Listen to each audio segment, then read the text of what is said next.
What are the White Walkers?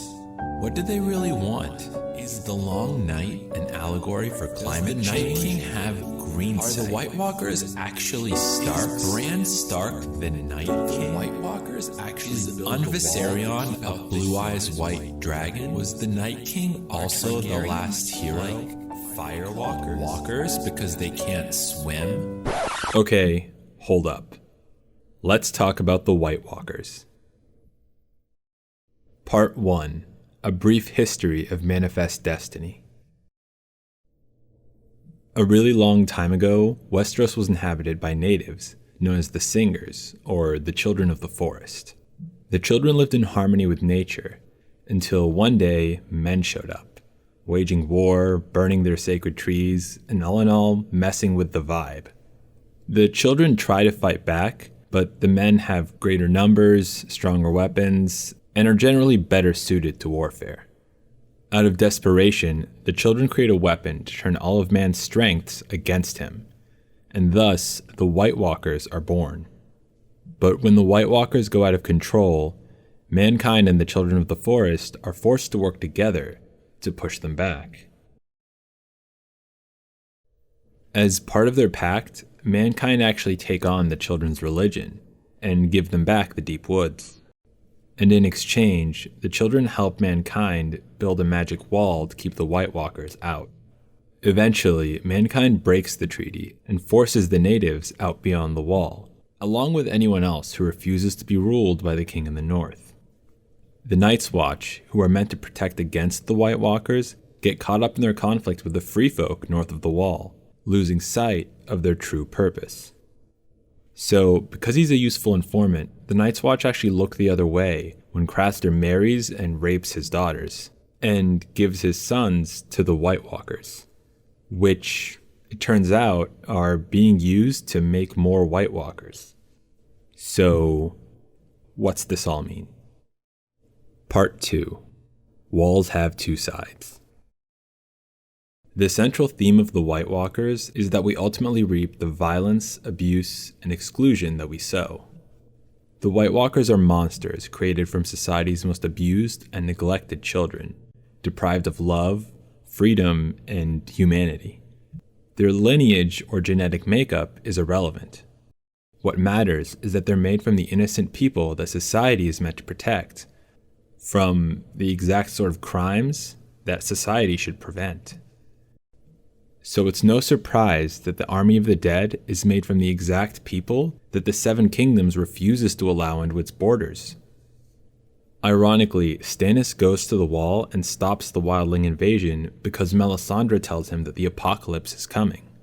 Yet by stopping the free folk from seeking refuge behind the wall, Stannis forces them to retreat to Hardhome, where they're subjugated by the Night King and turned into the majority of his army. So, Stannis' arrival helps instigate the holy war that he and Melisandre believe that they're meant to win.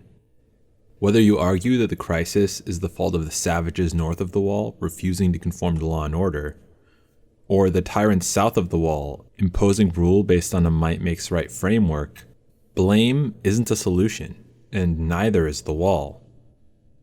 Instead, the wall only isolates vulnerable people from protection, and when it inevitably fails, all of the evils it enabled society to ignore are turned back on society. This makes the White Walkers a surprisingly contemporary take on refugees, border walls, and even the concept of nationhood itself. While walls can be used to shield us from harm, they can also blind us to human suffering. While nationalism can be used to build solidarity, it can also be exclusionary. While on the surface it might make logical sense to keep refugees out, just because you turn a blind eye doesn't mean their suffering goes away, and we eventually face that suffering as something far more malignant. The point is that we're all connected, and an injury to one culminates in an injury to all. What is the life of one bastard boy against a kingdom? Everything.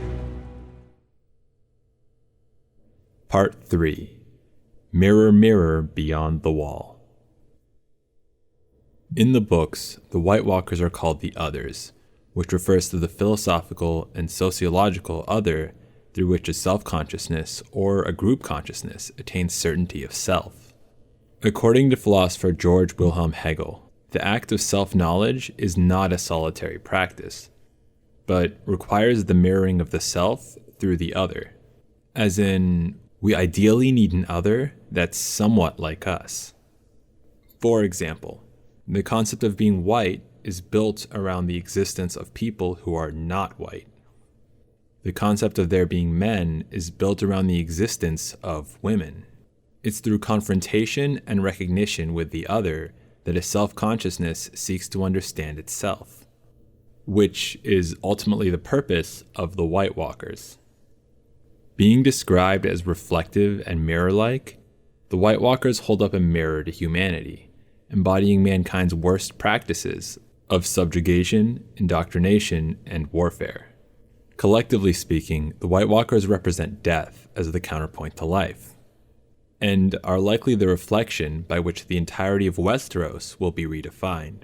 On an individual level, the White Walkers are the other, which will reveal each protagonist's true nature and values. And before someone asks, no, Bran is not the Night King.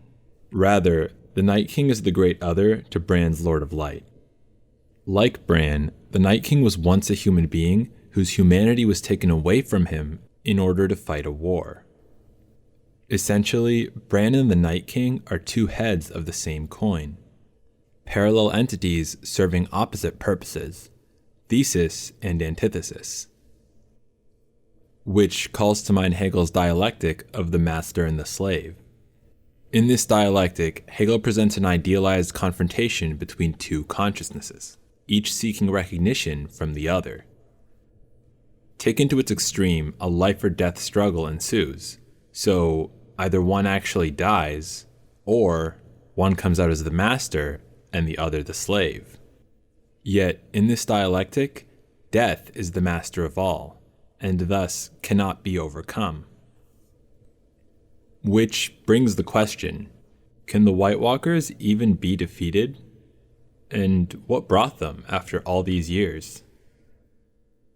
Part 4. Magic Baby and the War of Succession. The whore is pregnant. You're speaking of murdering a child. I warned you this would happen back in the north. I warned you, but you didn't care to hear. Well, hear it now. I want them dead. Mother and child both. Back in Season 1, King Robert gets word that Daenerys Targaryen is pregnant with the child of Khal Drogo. Seeing the instability of his kingdom, Robert fears that this child's existence will pose a threat to his reign, and so he demands that an assassin be sent to kill Daenerys and her unborn child. I bring this up because it highlights the central point of conflict in Game of Thrones, which is the perpetuation of violence in order to claim and secure power. So if humanity is being driven to war over succession, then maybe we can expect the same from humanity's reflection. This is something that might differ from the books, due to the Night King being a show-only character. But, like King Robert, the Night King begins his aggression right after Daenerys seemingly gets pregnant. Like Rhaego and Daenerys before that, it's possible that this child's very existence is seen as a threat. Essentially, the child of Jon and Daenerys is the prince or princess that was promised. In this case, promised to dethrone death and bring the dawn, aka Magic Baby. While Bran is the Night King's antithesis, the idea that the Night King's kryptonite would be an infant is actually foreshadowed throughout the story. From Melisandre's supernatural pregnancies, to the House of the Undying, to multiple prophecies, and even the spiral patterns that repeatedly surround Jon and Daenerys. Being the embodiment of cold and death, it follows that the Night King's undoing would be the synthesis of ice and fire, but also death and life. If we consider that the White Walkers are built around the Hegelian concept of the other, then the way to stop them is not through a magic sword or child sacrifice or even some kind of miracle birth, but rather through recognition. Because while death is the ultimate master, the Night King is not death in the absolute, but rather death is the product of human violence, an other whose existence is completely consumed in his relationship to his enemy. Thus, the Night King's role in the Master Slave Dialectic is subverted, and the ultimate master is revealed a slave to his own compulsion. Meanwhile, the protagonist's role is not to become the master, but to recognize the other not only as death, but as a reflection of their own humanity. That means Arya must recognize her desire for vengeance, Jon his consumption with purpose, Bran his loss of self, and Daenerys her will to power, each reflected in their enemy. To reach a resolution, they each must overcome those aspects of themselves and reach a self-conception that's free of them, thereby facing death and finding their essential self. And once they do that, all that's left is magic, baby?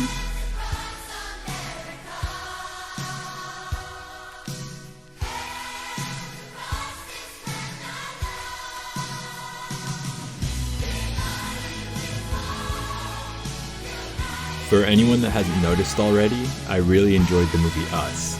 So big shout out to Jordan Peele and also Hegel. So I'll put links in the description to more on Hegel for anyone who's interested.